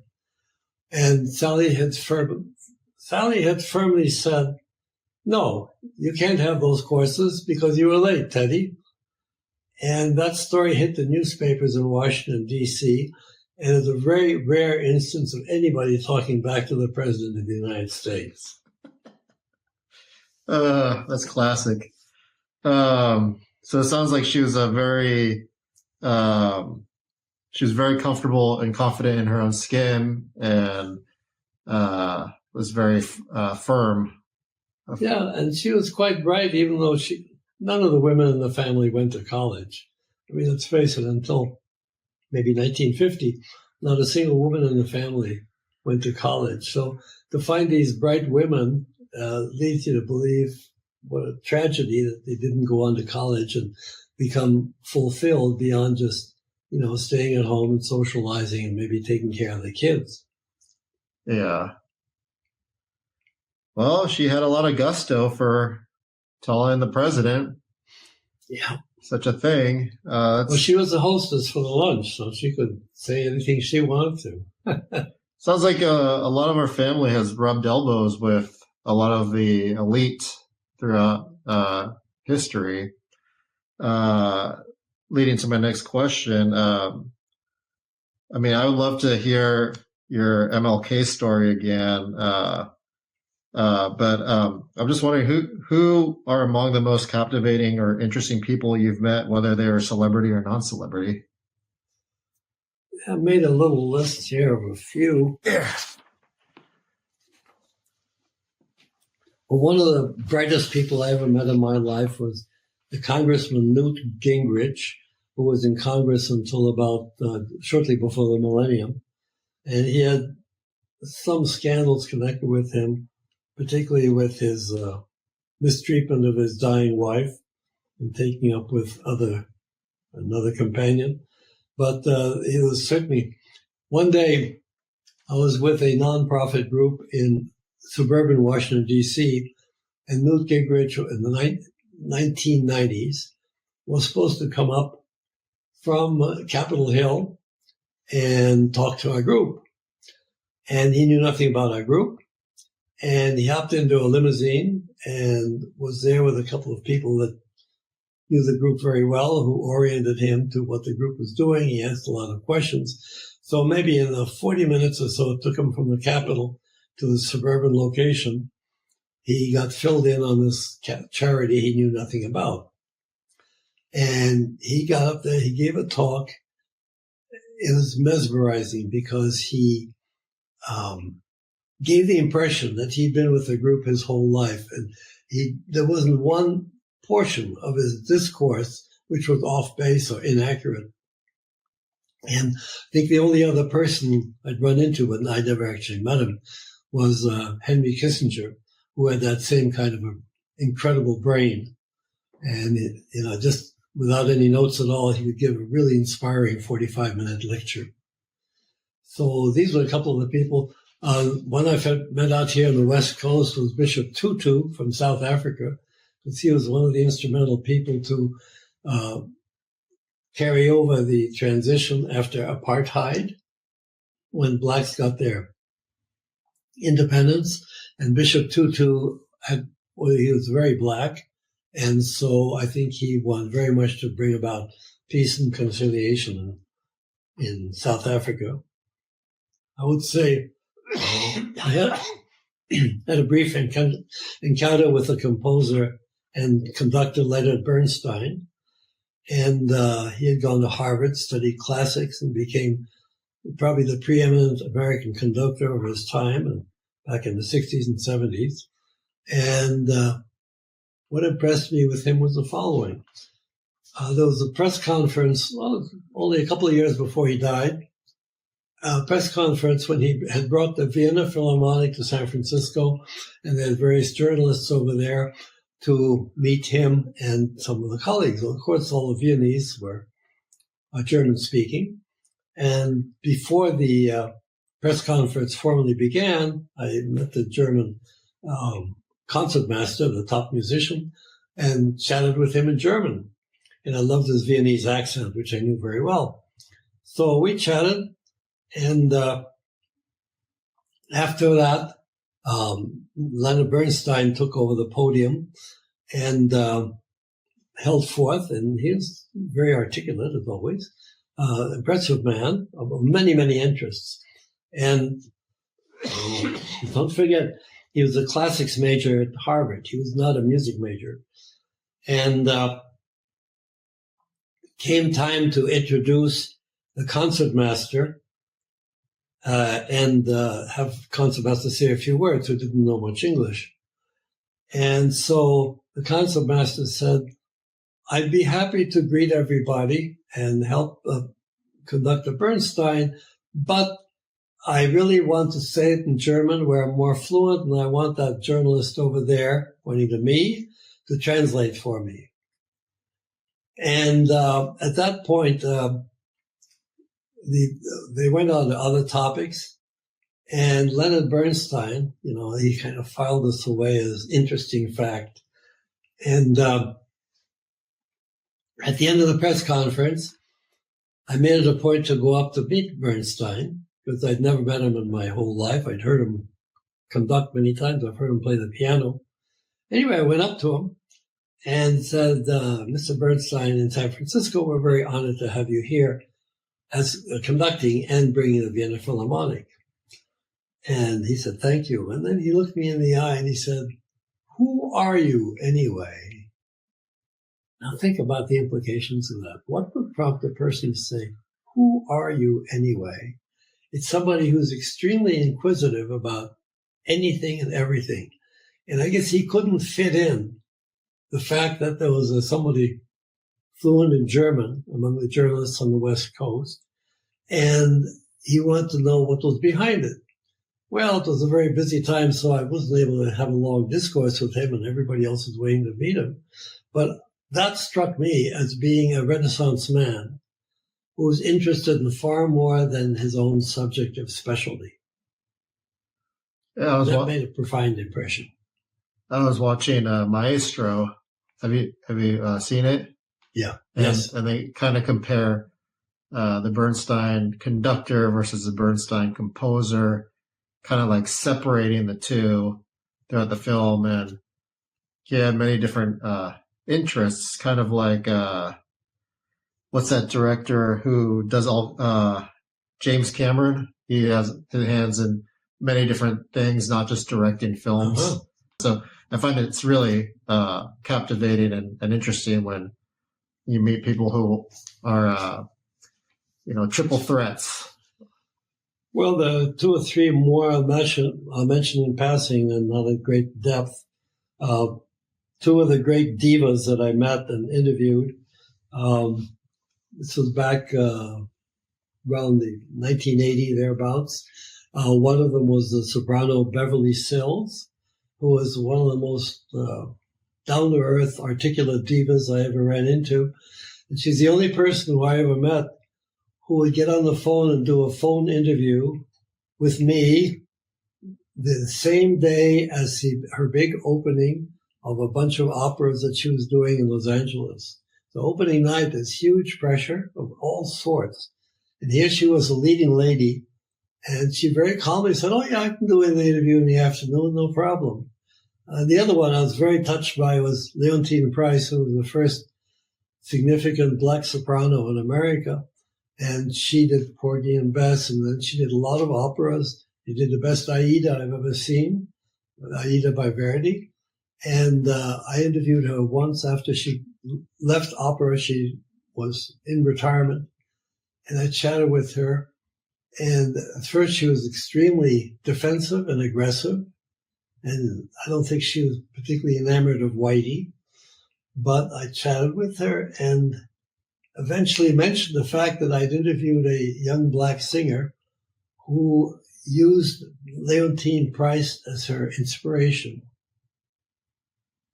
And at that point, she melted away completely and she had tears coming down her face because she was so moved. She was obviously a very sensitive person inside, but she surrounded it with this shell to protect herself in a very tough but competitive business. And so I saw the shell at the beginning of the interview. At the end of the interview, I saw the real Leontine Price, and that kind of humanity made her a great, great artist. So I think among the people I met, the only other one I'd mentioned is a Russian conductor named Kirill Kondrashin, who was guesting in San Francisco. And his father had been a conductor in old Russia. And his father knew some of the people that were on a group studying what Tchaikovsky died of. And the official story was that Tchaikovsky caught cholera because he drank from a glass of water that hadn't been filtered. And he died, when he was maybe 62 or something, a fairly young age. And they killed him. Well, in actual fact, the way Kondrashin's father told it, that this committee had the facts on it, namely that Peter Ilyich Tchaikovsky had, let me say this correctly, he had an affair with a younger male, which was totally unacceptable in old Russia. The word got around that he'd done this, that he was gay, and then he was given the choice of either getting the whole thing being suppressed and getting all honors in a mass funeral, or the whole thing would be revealed.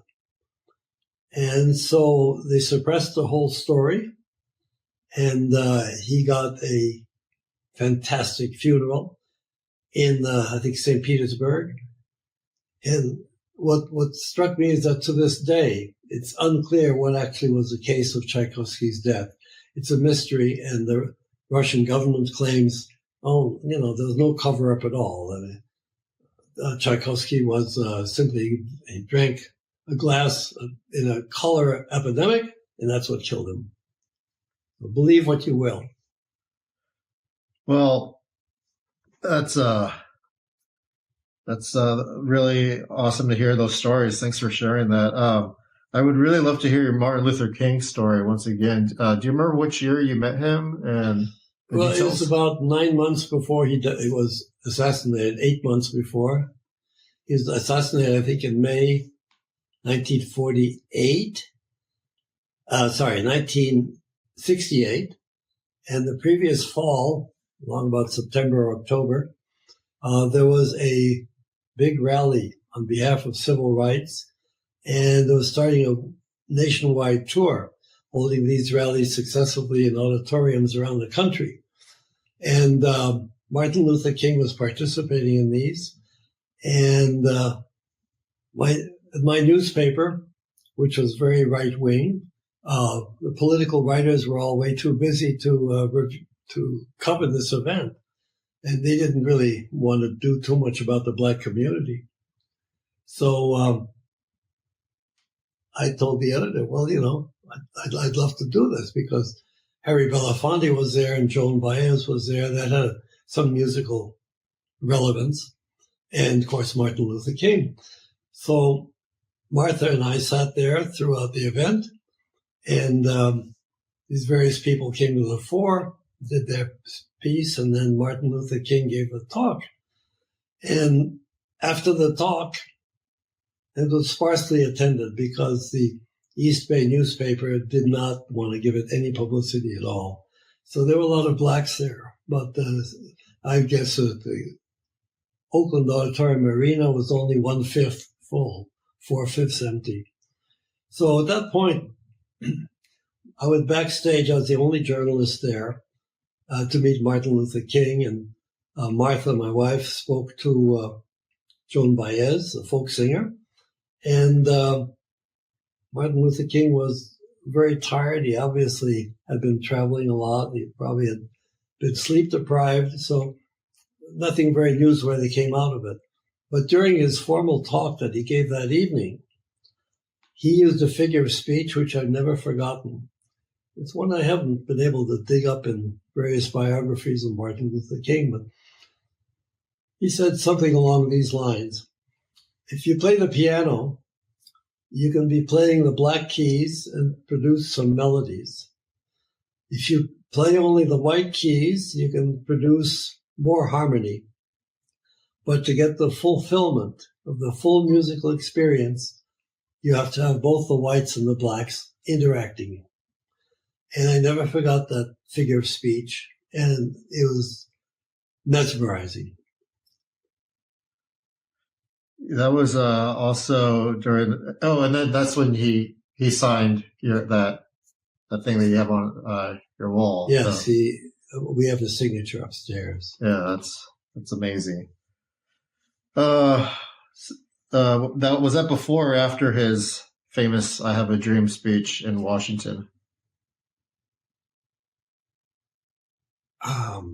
I don't know off the top of my head because I'm very certain about the time span when this rally occurred, starting this national tour on behalf of civil rights.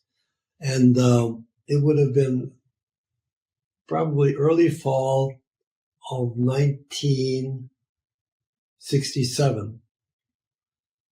And the following spring, he was shot, and Bobby Kennedy was also shot. Bobby Kennedy was a strong candidate for president at that time. So it was a very tragic time in America. But very unfortunate. Yeah. That was also during the Vietnam War. And Glenn was wondering if you were ever active at all in the anti-war movement. Well, you mentioned the Vietnam War. Part of Martin Luther King's position was that he was a big spokesman for peace. And Albert Einstein, of course, had been back in his time in World War II, after World War II, during the Cold War, and then Martin Luther King during the civil rights period. But, during civil rights and the Vietnam War. So, I'm sorry, what was the last part of that question? Were you personally ever active at all in the anti-war movement? Well, I did march in Oakland once, definitely. And we marched through downtown Oakland, and they stopped in front of our newspaper where I worked. And there I was in the middle of the crowd. They're all gesticulating and shaking their fists at our newspaper because our newspaper was very much pro-military and anti-demonstrations.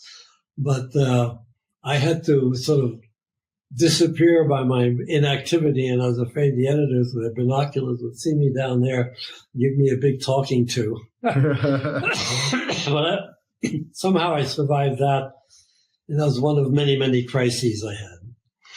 That's funny. Yeah, because you met Mom one time at a Vietnam rally, correct? At UC Berkeley? We had met fleetingly before, but the one I really remember best was on campus at Cal, and it was a huge demonstration, anti-Vietnam War. Joan Baez was playing folk music at that time, and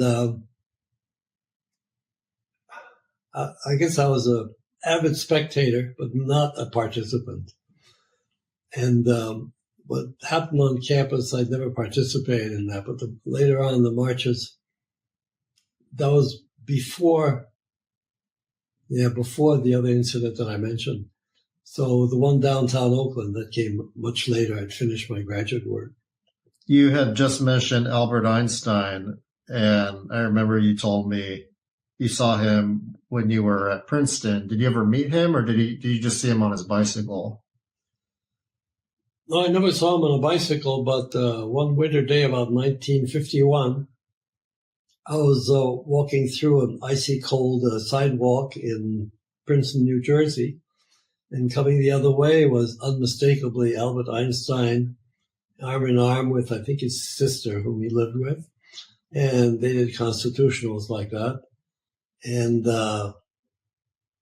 everybody's jaw dropped because he was, I would say, certainly in science, by far the biggest star in the world at that time.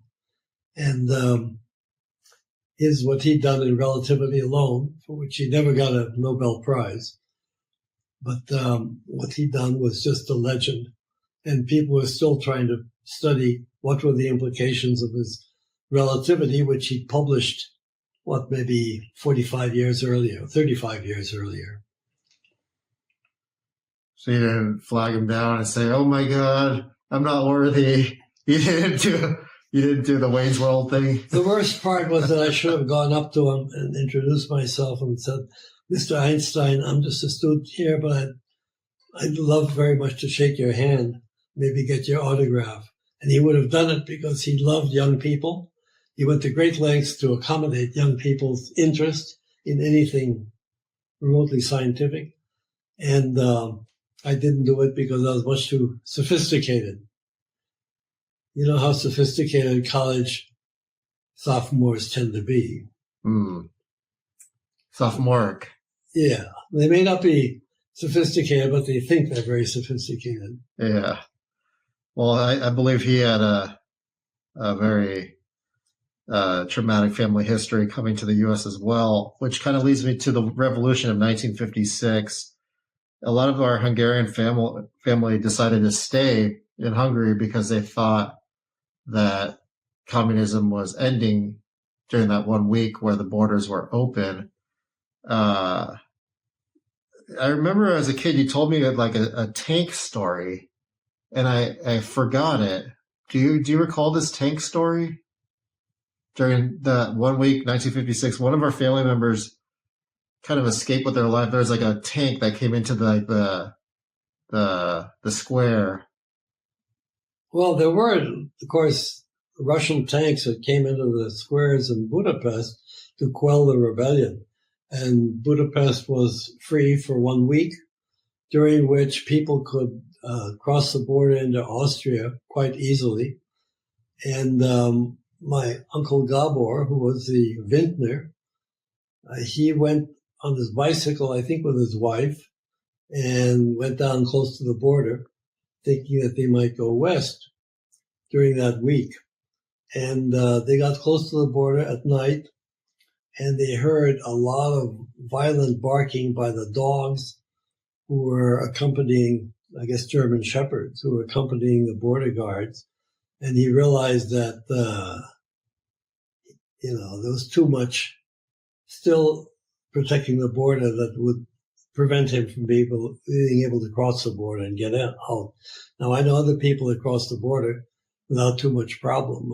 Professor János got across there, and he had to spend hours, I think, during the day, lodged inside a haystack, hidden in a haystack. And guards would come by with bayonets and stab the haystack to see if there are any Hungarians hiding out, trying to get across the border. And fortunately, they missed him. But if the border was open, why would they do such a thing? Well, apparently it wasn't officially open. It was I think most of the border guards had disappeared, put on their civilian clothes, whatever. And so places where the border was wide open, and the other places there was still some guards. I see. And you didn't know which were the good places. And don't forget, the whole border was mined. It was a plowed strip, which was totally mined for maybe 100 yards across. So even if the guards didn't stop you, you had to get across the mined area. Oh. And you could blow yourself up very easily. That's crazy. So Professor János's dream was he got his studies in Hungary, and he wanted to come to America, either study in Oxford or Cambridge or Berkeley and get a faculty job here. And many years later, he reminisced and said, well, he worried about how if he did escape Hungary, he would end up in a nondescript Midwestern state university instead, and not one of these elite universities, at which point he was saying to himself, stab me, stab me. Well, thank you for sharing all of these stories. It's fantastic. I'm wondering if you have any life advice for your kids and grandkids.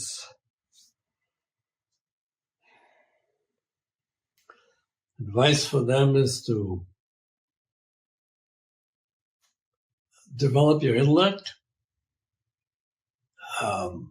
tune in on reliable news sources as to what is actually the news and what's going on.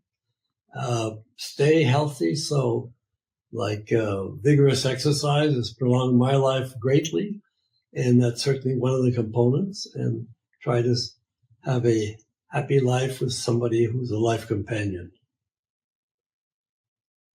And don't smoke. Whatever you do, don't smoke. Yeah, that's all very sound advice. Is there anything else that you'd like to add? Maybe share a story that I might have forgotten about that you think Leo or, future generations might want to hear or know about? I can't think of anything very newsworthy or significant. My work as a music critic, I interviewed many, many luminaries, some of them from communist countries. And in some cases, when they come to America, they have to be very careful what they said, because they'd be subjected to arrest if they were too open about their thoughts. So that was made some of the interviews rather precarious. But I was very fortunate in that I was able to meet a lot of people and hear a lot of great musicians perform, which was one of my life dreams. Were there any performances that really stood out to you as like the most epic performance in history kind of thing, or? One that was extremely significant sociologically. I didn't know it at the time. I heard the Boston Symphony on tour in New York City in about 1951, 52. And they played a Brahms symphony, I think it was number 4. And I heard this absolutely gorgeous, shimmering flute solo coming out from the orchestra. And looked down there, and the flutist was, by God, it was a woman. And at that time, no American orchestra would hire women except as harpists. Harpists could be women, and no other post could be a woman. Well, this was Dorio Anthony Dwyer, and she was an extraordinary flutist. She had been nominated to be the flute soloist for the Boston Symphony, which was one of the elite orchestras of the time. And she, I guess by the vote of the musicians was that we don't want her. We don't want a woman flutist. We just want women harpists and nothing else. And they came up with all kinds of phony reasons as to why they couldn't have women. So she got the support of the conductor and the administration. And so they sustained her and overcame the threatened strike by the musicians. And one of the reasons they overcame it is she was such a phenomenal flutist. And so she played in the Boston Symphony, even though the personnel in the orchestra had voted to keep her out. A woman of great courage.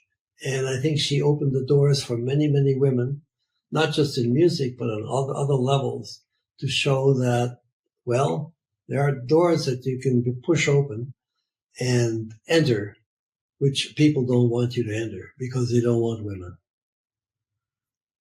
One last thing that I just remembered now. Can you touch a little bit on the relationship that Abraham Lincoln and Robert R. Hitt had? Robert R. Hitt was a very young man, maybe early 20s. Let's see, he was born 1834, and he was covering the debate of Lincoln and Stephen Douglas in 1858. So he would have been 25 years of age.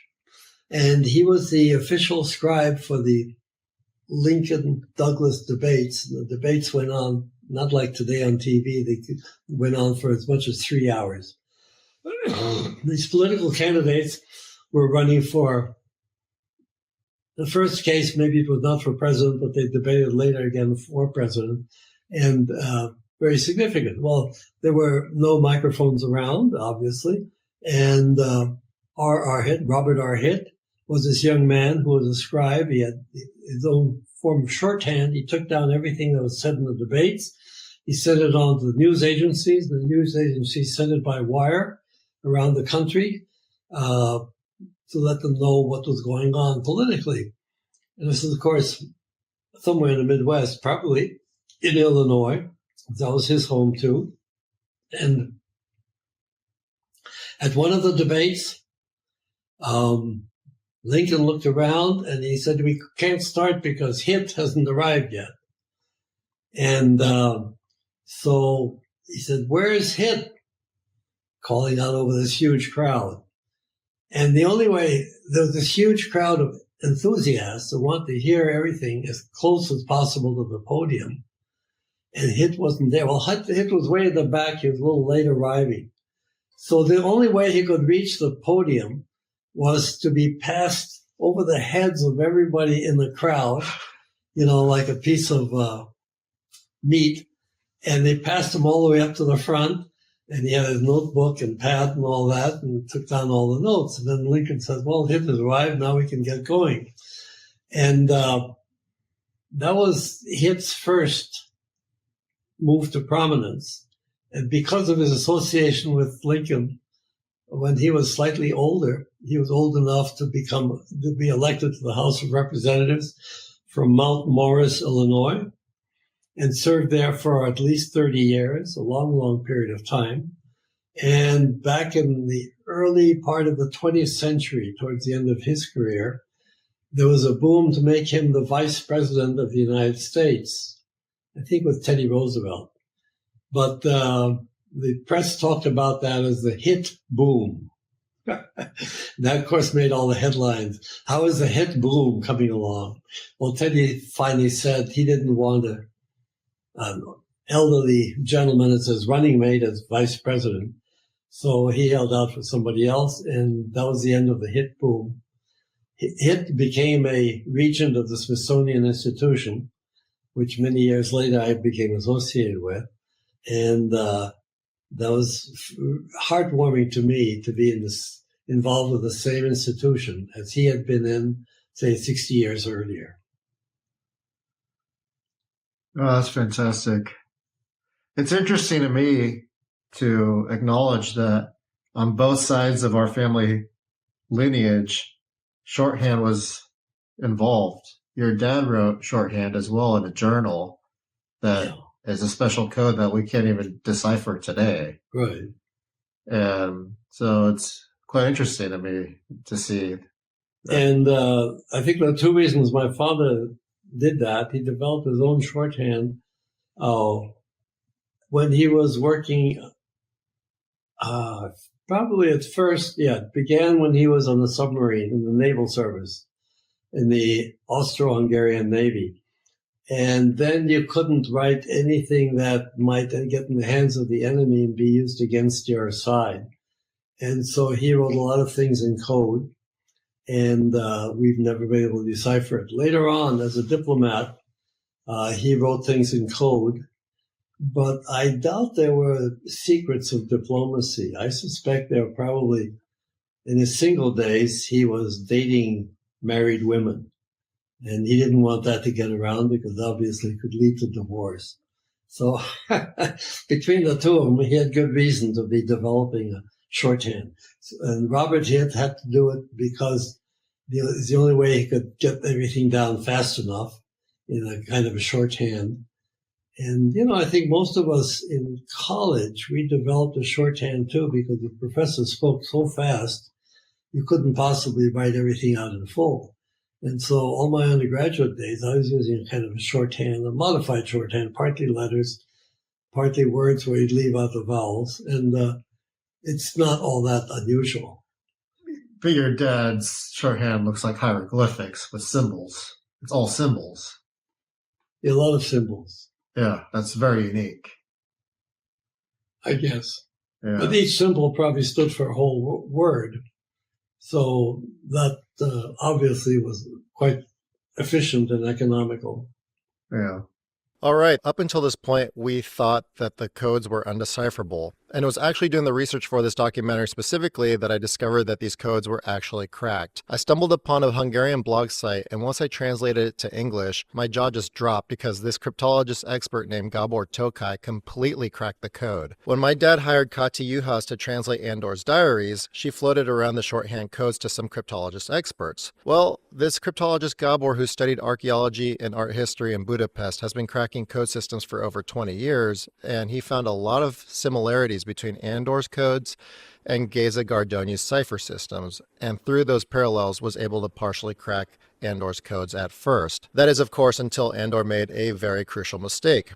At one of the lowest times of his life, he rewrote his journal entry from shorthand code to Latin characters, and this was what allowed Gábor to fully crack the code. Within Andor's deciphered messages, we discovered that he talks about his innermost personal feelings and emotions, some of his political thoughts that might have been considered very unpopular of the time. In fact, some of them could have been considered treasonous, which during wartime is punishable by death. Some other messages revolved around romances and intimate affairs with other women. Perhaps they were married, who knows? But it's really fascinating to see this code, which is highly encrypted and highly advanced within this code writing system, where Andor omits all of the vowels. So every squiggly symbol that you see represents a word with no vowels. So even then, much of his codes are still rather cryptic because it leaves a lot of interpretation to the reader. And apparently, Andor had 3 different writing systems throughout his lifetime, and they constantly became more and more advanced. What started off as a shorthand code while he was serving in the Navy ended up becoming much more highly advanced that gives you a much deeper understanding of Andor's emotions, thoughts, and life during times of political and social unrest. Well, Dad, I really want to just thank you very much for your time today. I know you're a busy guy, you have lots of things to do, but I know that me personally, I cherish these stories. I will recant these stories to future generation Hertelendys, and I think it's a real gift that you're giving to the future Hertelendy family lineage, because they'll be able to hear it from the horse's mouth, so to say. I can append a story which got me an award from the Oakland Tribune when I worked there. This was about 1969, somewhere around there. I finally got back to Budapest, which was then run by the communists. And I took a lot of photographs in Budapest. And I was able to juxtapose newspaper photos which had come out during the Revolution of 1956 with peacetime photographs of downtown Budapest to show where Soviet tanks had been stationed in front of the railroad station, for instance, earlier on. Now it was an ice cream vendor. And so the newspaper ran these comparisons. They were very interested in it. And I was very staunchly anti-communist at that time. And the newspaper decided to give me an award for that. So I thought that was peachy keen. That's congratulations. That's great. Well, I got to the hot story almost 15 years after the Hungarian Revolution. So as a journalist, I wasn't exactly on top of things, but that's okay. Would you say that Martin Luther King might be the most famous person you've ever met? Well, if you count that brief walk on the sidewalk in 1951 where I saw Einstein brush past me. But you didn't meet him.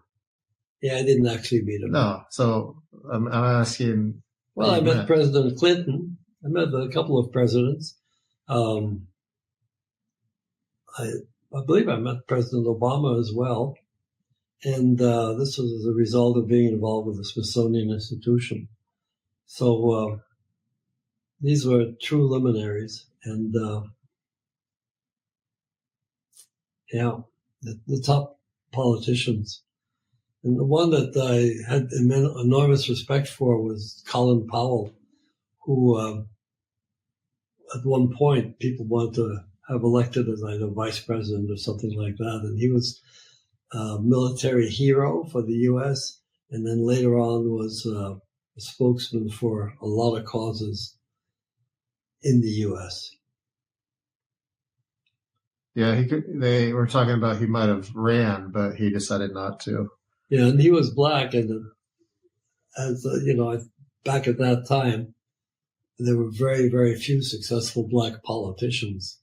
So above local levels, there were extremely few black, say, senators or congressmen.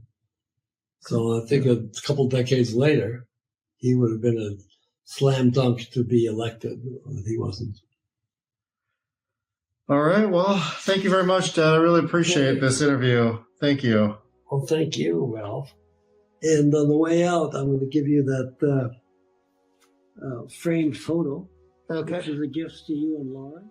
It's dawned on me that some of the relationships within this documentary could be confusing with names like Robert R. Hitt and Robert S. R. Hitt. So I subscribed to Ancestry.com for the family tree and also for the DNA test. What I discovered was incredibly amazing, and if all 1,700 plus relatives that I found are in fact true, then our family history is a rich tapestry woven with threads of nobility, war, resilience, and survival. Spanning centuries, our lineage includes royal bloodlines, aristocratic leaders, fearless warriors and medieval knights, and American pioneers. Our family's legacy is one of resilience, leadership, and historical significance. I made several discoveries off of Ancestry.com, but the one really striking one is how much royalty we're related to. For example, in England, we were related to Lady Eleanor Fitzalan, who is a direct confirmed descendant of William the Conqueror and Henry I about 1,000 years ago. Additionally,